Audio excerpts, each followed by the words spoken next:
Hey guys, so welcome back to the channel, and this is how to edit Ideogram AI designs.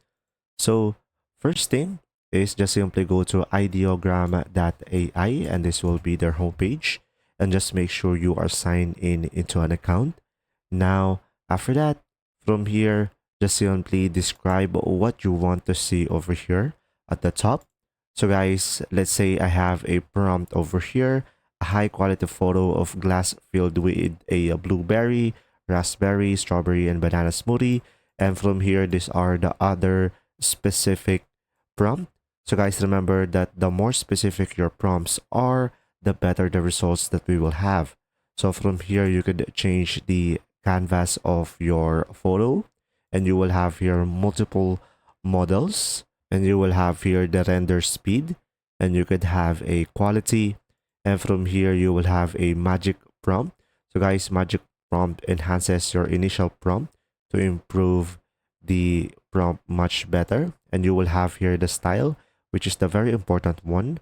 So from here you could have a random image, general, or a realistic one. I'm gonna go for realistic, and for the color I'm gonna go for auto, and from here just simply select a generate, and after that just simply wait for it to load up. And now from here we have 4 different photos. So in order for you to see that, go for the creations on the left side over here, and from here we have multiple photos. So just simply select what you prefer. So for example, I like this one over here. So now from here you will have the prompt details over here, and you will have the improve prompt, which is the magic prompt. And now in order for you to edit it out, you could just simply go for the open in canvas over here. Now from here guys, just simply select the photo, and from here you will have the prompt on the left side. So from here you could change the prompt. Let's say I'm gonna change the text over here.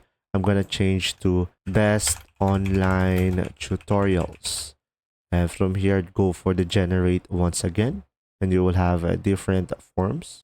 And from here, as you can see, we have a much better result, and that's pretty much it. You could just simply change the prompt in order for you to generate multiple samples, and pretty much I like this one over here.